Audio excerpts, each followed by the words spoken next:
Hello guys, അനിമെൻറ്റോർ സ്റ്റോറീസിൻ്റെ പുതിയൊരു വീഡിയോയിലേക്ക് എല്ലാവർക്കും സ്വാഗതം. ഈ വീഡിയോയിൽ നമ്മൾ വാഗബോണ്ടിൻ്റെ ചാപ്റ്റേഴ്സ് 17 18 എക്സ്പ്ലെയിൻ ചെയ്യാനായിട്ട് പോകുന്നത്. വൺ പീസിൻ്റെ വീഡിയോസിന് നിങ്ങളിപ്പോൾ എല്ലാവരും ഭയങ്കര സപ്പോർട്ട് തരുന്നുണ്ട്. അതേ സപ്പോർട്ട് തന്നെ നിങ്ങൾ ഈ വാഗബോണ്ടിനും തരിക. ഇതുവരെ വാഗബോണ്ടിൻ്റെ എക്സ്പ്ലനേഷൻ വീഡിയോസ് കണ്ടിട്ടില്ലാത്തവർ ഒന്ന് ട്രൈ ചെയ്ത് നോക്കുക. നമ്മൾ ചാപ്റ്റർ 1 തൊട്ട് ചെയ്തിട്ടുണ്ട്. പ്ലേലിസ്റ്റിൻ്റെ ലിങ്ക് ഞാൻ ഡിസ്ക്രിപ്ഷനിൽ കൊടുത്തിട്ടുണ്ട്. അപ്പോൾ ചാനൽ സബ്സ്ക്രൈബ് ചെയ്തിട്ടില്ലാത്തവർ സബ്സ്ക്രൈബ് ചെയ്യുക. പിന്നെ വീഡിയോ ഒന്ന് ലൈക്ക് ചെയ്യുക. അതേപോലെ തന്നെ മാക്സിമം ഷെയർ ചെയ്യുക. പിന്നെ ഈ വീഡിയോയിൽ ഞാൻ പുതിയതായിട്ട് കുറച്ച് സൗണ്ട് എഫക്ട്സിൻ്റെ പരിപാടി ഒന്ന് ട്രൈ ചെയ്തിട്ടുണ്ട്. അതെങ്ങനെ ഉണ്ടായിരുന്നു എന്നുള്ളത് നിങ്ങൾ കമന്റ് ചെയ്ത് അറിയിക്കുക. അപ്പോൾ ചാപ്റ്ററിലേക്ക് പോവാം. വേദന. അത് ടക്കേസോയാണ്. അവനെ അവർ പിടിച്ചു. ആ രാക്ഷസനെ പിടിച്ചു. രാക്ഷസനാണിവൻ. വേദന. ഷിപ്പോജി ടെമ്പിളിന് മുൻപിലുള്ള വലിയ ദേവദാരു മരത്തിന്റെ കൊമ്പിൽ ടക്കേസോയെ ഇപ്പൊ കയറിൽ കെട്ടിത്തൂക്കിയിട്ടിരിക്കുന്നതാണ് നമ്മൾ കാണുന്നത്. എന്തുകൊണ്ടാടോ താൻ എന്നെ കൊല്ലാത്തത്? പന്ന സന്യാസി മോനെ. അപ്പൊ നിനക്ക് ജീവൻ ബാക്കിയുണ്ട്. എന്നെ കൊന്നു കളഞ്ഞേക്ക്. എന്നെ അങ്ങ് കൊന്നിതൊന്ന് അവസാനിപ്പിച്ചതാ. എന്തിനാ എന്നെ ഇങ്ങനെ കെട്ടിത്തൂക്കിയിട്ട് അപമാനിക്കുന്നത്?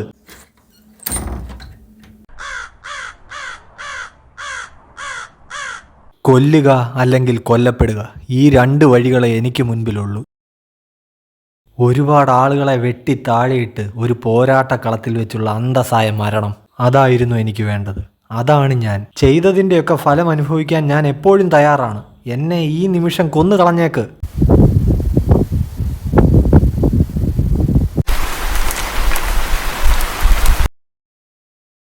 പുറത്തേക്ക് പോകരുതെന്ന് ഞാൻ പറഞ്ഞതല്ലേ. പക്ഷെ പുറത്ത് നല്ല മഴയുണ്ട്.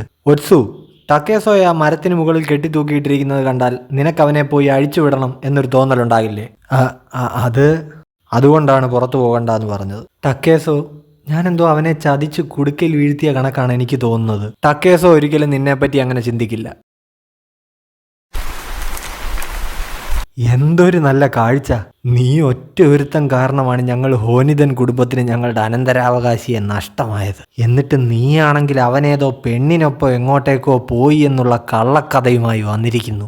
അവൻ ജീവിച്ചിരിപ്പുണ്ടോ ഇല്ലയോ എന്നുള്ളത് ഞാൻ പോയി കണ്ടുപിടിക്കും. നീ ഈ മരത്തിന്റെ മുകളിൽ തൂങ്ങിക്കിടന്ന് ചാകുന്നത് കാണാൻ എനിക്ക് കൊതിയായിട്ട് വയ്യ. അതുവരെ ഞാൻ എന്നും ഇങ്ങനെ വന്ന് നിന്റെ ഈ കിടപ്പ് കാണും. നിന്റെ ഈ വേദന കണ്ട് ഞാൻ സന്തോഷിക്കും. ഈ വസന്തകാലത്തിൽ സാധാരണ ഇത്രയും തണുപ്പുണ്ടാകേണ്ടതല്ല. പക്ഷേ എന്തായാലും ഇപ്പം നല്ല ഉഗ്രൻ തണുപ്പുണ്ട്.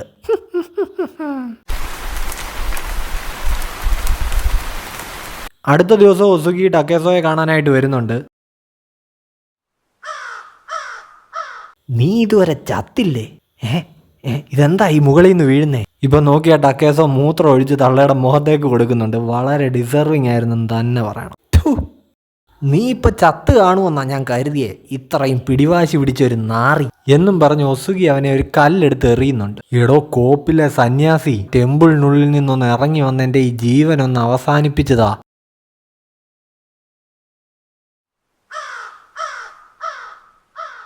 എനിക്കെന്നാലും എങ്ങനെയാ ഇങ്ങനെ ഒരു അവസ്ഥ വന്നത്? ഇപ്പോഴാണെങ്കിൽ ഈ ഗ്രാമത്തിലെ ഏറ്റവും ദുർബലനായ വ്യക്തി നീയാണ് ടക്കേസോ എന്ന് മുൻപ് ടക്വാൻ പറഞ്ഞ വാക്കുകൾ അവൻ്റെ മനസ്സിലേക്ക് വരുന്നുണ്ട്. അല്ല, അത് സത്യമല്ല. ഞാൻ ഇതുവരെ ആർക്കു മുന്നിലും തോറ്റിട്ടില്ല.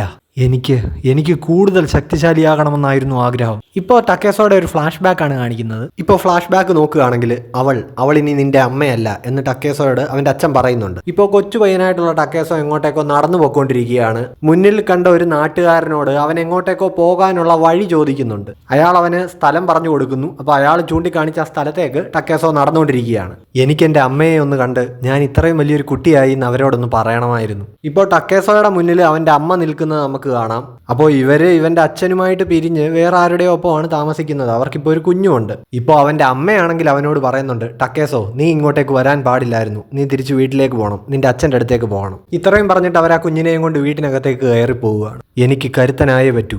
എനിക്ക് ഒരുപാട് കരുത്തനായേ പറ്റൂ. അതായത് എനിക്കിനി ആരെയും ആശ്രയിച്ച് ജീവിക്കേണ്ടി വരരുത്. അതെ, ഞാൻ ഉറപ്പായിട്ടും കരുത്തനാകും. ഈ സൂര്യന് ചുവട്ടിലെ ഏറ്റവും കരുത്തനായ വ്യക്തിയായി ഞാൻ മാറും. അപ്പോൾ അതാണ് ടക്കേസോയുടെ ഉള്ളിലെ ആ ഒരു ആഗ്രഹം. ഇപ്പോൾ നമ്മൾ ആ ഫസ്റ്റ് ചാപ്റ്ററിൽ കണ്ട സെക്കിഗഹാര യുദ്ധത്തിൽ ടക്കേസോ ആ ഒരു ആർമി കോസ്റ്റ്യൂമിൽ നിൽക്കുന്ന ഒരു ചിത്രമാണ് നമ്മളെ കാണിക്കുന്നത്. മതഹാജി ആണെങ്കിൽ തൊട്ടുപുറകിൽ ഒരുമാതിരി പന്തം കണ്ട പെരിച്ചാഴിയെ പോലെ ഇങ്ങനെ നിൽക്കുന്നതും കാണാം. ആ നിപ്പ് കണ്ടാൽ തന്നെ അറിയാം ഇവൻ ഇതിനൊന്നും പറ്റിയവനല്ലെന്ന്. അപ്പോൾ ഇങ്ങനെ സൂര്യന് ചുവട്ടിലെ ഏറ്റവും കരുത്തനായ ഒരു വ്യക്തിയാകണമെന്നായിരുന്നു എൻ്റെ ആഗ്രഹം, അതായിരുന്നു എനിക്ക് വേണ്ടതെന്നൊക്കെ പറഞ്ഞ് ഇങ്ങനെ മരത്തിൽ തൂങ്ങിയാടി കിടക്കുന്ന, ഇതെല്ലാം ചിന്തിച്ചുകൊണ്ട് ഇങ്ങനെ കിടക്കുന്ന ടക്കേസോയാണ് ഇപ്പോൾ കാണിക്കുന്നത്. അവനെ നോക്കിക്കൊണ്ട് അവിടെ ആ ഷിപ്പോജി ടെമ്പിളിൻ്റെ തിണ്ണയിൽ ടക്വാനും ഇങ്ങനെ ഇരിപ്പുണ്ട്. ഇപ്പോൾ ടക്കേസോ ആ മരത്തിൻ്റെ മുകളിൽ ഇങ്ങനെ തൂങ്ങി കിടക്കുകയാണ്. ഇപ്പോൾ നോക്കി അവൻ്റെ മുന്നിലേക്ക് ഒത്സു വന്ന് നിൽക്കുന്നു. അവരുടെ കയ്യിലൊരു വലിയ മുളവടിയൊക്കെ ഉണ്ട്. ഒത്സു, ടക്കേസോ, ഇത് നോക്കിക്കേ, ഞാൻ ആരും കാണാതെ നിനക്ക് കഴിക്കാൻ വേണ്ടി എന്താ എടുത്തോണ്ട് വന്നിരിക്കുന്നതെന്ന്. അയ്യോ നിക്കേ, ഇത് ഈ കമ്പിൽ കുത്തിവെക്കാൻ അങ്ങോട്ട് പറ്റുന്നില്ലല്ലോ. ഒരു മിനിറ്റേ. ഓക്കെ, ശരിയായി. ഇനി പതുക്കെ മേലോട്ട് പോട്ടെ. ഇന്നാ ടക്കേസോ കഴിക്ക്. നിന്നെ ഇവിടുന്ന് അഴിച്ചു വിടാനേ പാടില്ല എന്ന് പറഞ്ഞ് ടക്വാൻ എന്നെ വിലക്കിയിട്ടുണ്ട്. എനിക്കിപ്പോൾ ഒന്നും വേണ്ട. ഒത്സു, നീ എന്നെ ഒന്ന് തനിയെ വിട്. ഒന്നും കഴിച്ചില്ലെങ്കിൽ നീ ഇവിടെ കിടന്ന് മരിച്ചു പോകും ടക്കേസോ. അയ്യോ, ഉന്നം തെറ്റിപ്പോയി. എന്നെ ചുമ്മാ അതിങ്ങനെ ശല്യപ്പെടുത്താൻ നിൽക്കാതെ ഒത്സു. എന്താ അവിടെ ഒരു ബഹളം? അയ്യോ ടക്വാൻ. ടക്കേസോ, ഞാൻ നാളെ വരാം. മുഖത്തടിച്ചതിന് സോറി. ഈ നശിച്ച സന്യാസി. പെട്ടെന്ന് വാടോ, വാ, വന്നെന്നെ കൊല്ല്.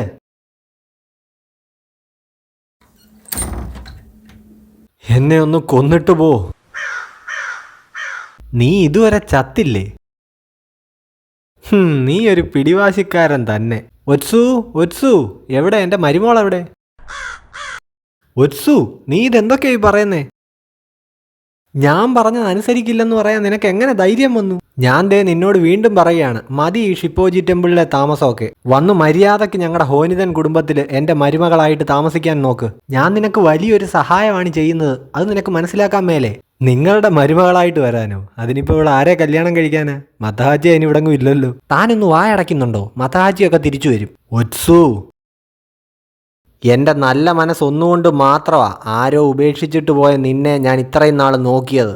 ഇപ്പോഴാണെങ്കിൽ ഞാൻ നിനക്ക് ഹോനിതൻ കുടുംബത്തിലെ ഒരു അംഗമാകാനുള്ള അവസരവും വെച്ച് നീട്ടി. ഞാൻ വേണമെങ്കിൽ ഒന്നുകൂടി പറയാം, നീ ഹോനിതൻ കുടുംബത്തിൻ്റെ മരുമകളായേ പറ്റൂ.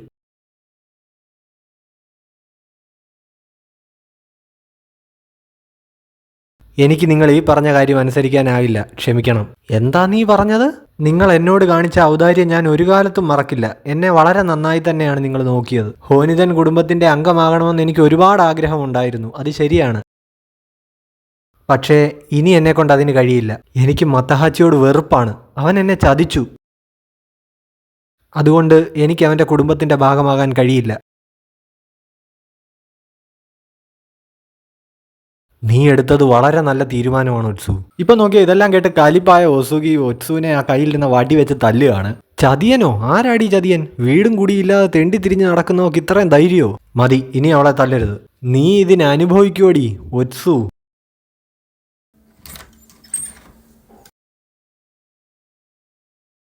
ടക്വാനെ കണ്ടതും ടക്കേസോ ആണെങ്കിൽ അവിടെ കിടന്ന് അലറി വിളിച്ചോണ്ട് ആ മരത്തിൽ ഇങ്ങനെ തൂങ്ങിക്കിടന്ന് അങ്ങോട്ടും ഇങ്ങോട്ടും ഫാസ്റ്റിൽ ആടുകയാണ്. എടോ സന്യാസി, പന്ന നായിൻ്റെ മോനെ, കൊല്ലടോ, കൊല്ലെന്നെ. കൊള്ളാമല്ലോ, ഇത്രയും കിടന്ന് ചാടാനുള്ള ശക്തിയൊക്കെ ആ ശരീരത്തിൽ ബാക്കിയുണ്ടല്ലേ. ഒരുപാട് ഇങ്ങനെ ശരീരം ഇളക്കി ആകെയുള്ള കുറച്ച് എനർജി കളഞ്ഞു കഴിഞ്ഞാൽ നീ മരിച്ചു പോകും. എനിക്ക് ചാകാൻ പേടിയൊന്നുമില്ല, പക്ഷെ ഒരു പോരാളി അർഹിക്കുന്ന രീതിയിൽ എനിക്ക് മരിക്കണം. താൻ എന്താ അതിനെന്നെ അനുവദിക്കാത്തത്? അവിടെ ഇങ്ങനെ തൂങ്ങിക്കിടന്ന മുകളിൽ നിന്ന് താഴേക്കുള്ള വ്യൂ കണ്ട് നീ മടുത്തിരിക്കുകയായിരിക്കും അല്ലേ? ഇനി കുറച്ച് സമയം നീ നിന്റെ ഉള്ളിലേക്ക് തന്നെ ഒന്ന് നോക്കാൻ ശ്രമിക്കുക. പന്ന സന്യാസി വീണ്ടും പോയി. എൻ്റെ ഉള്ളിൽ ഇരുട്ടല്ലാതെ വേറെന്താ ഉള്ളേ? ഒന്നുമില്ല. ഇപ്പോൾ അവിടെ ഇരുട്ടിൽ കയ്യിൽ വടിയുമായിട്ടൊരു രൂപം. നോക്കിക്കഴിഞ്ഞാൽ നമ്മുടെ ഒത്സു മുളങ്കമ്പും കൊണ്ട് വീണ്ടും വന്നിട്ടുണ്ട്. ഇത്തവണ നമ്മളിത് ശരിയാക്കും. ഞാൻ ഈ ചോറുരുള ഈ കമ്പിൽ വെച്ച് ഇങ്ങനെ മുകളിലെത്തിച്ചു തരാം. പക്ഷെ ഇത് കറക്റ്റായിട്ട് കിട്ടണമെങ്കിൽ നീയും കൂടെ ഒരു ശ്രമം നടത്തണം. മനസ്സിലായോ? വാ തുറന്നു പിടിച്ചേ, അപ്പോൾ കറക്റ്റായിട്ട് ഇത് കഴിക്കാൻ പറ്റും. വാ തുറക്ക്. എന്തെങ്കിലും കഴിക്കാതെ എങ്ങനെയാ? ആ മിടുക്കൻ, അങ്ങനെ തന്നെ. ദേ പിടിച്ചോ. അയ്യോ. അപ്പോൾ നാളെ രാത്രി ഇത് ശരിയായിട്ട് അങ്ങ് എത്തിക്കും. അപ്പോൾ അത്രേ ഉള്ളൂ ഗൈസ്. ടക്കേസോയ്ക്ക് ഫുഡ് കിട്ടിയോ ഇല്ലയോ എന്നുള്ളത് ഇനി നമുക്ക് അടുത്ത ചാപ്റ്ററിൻ്റെ എക്സ്പ്ലനേഷനിൽ കാണാം. അപ്പോൾ സ്റ്റാർട്ടിങ്ങിൽ പറഞ്ഞ പോലെ വീഡിയോസ് ഇഷ്ടപ്പെട്ട് കഴിഞ്ഞാൽ ചാനൽ ഉറപ്പായിട്ട് സബ്സ്ക്രൈബ് ചെയ്യണം. വീഡിയോ ലൈക്ക് ചെയ്യാനും ഷെയർ ചെയ്യാനും പിന്നെ നിങ്ങളുടെ കമൻറ്റ് രേഖപ്പെടുത്താനും മറക്കരുത്. Okay, by.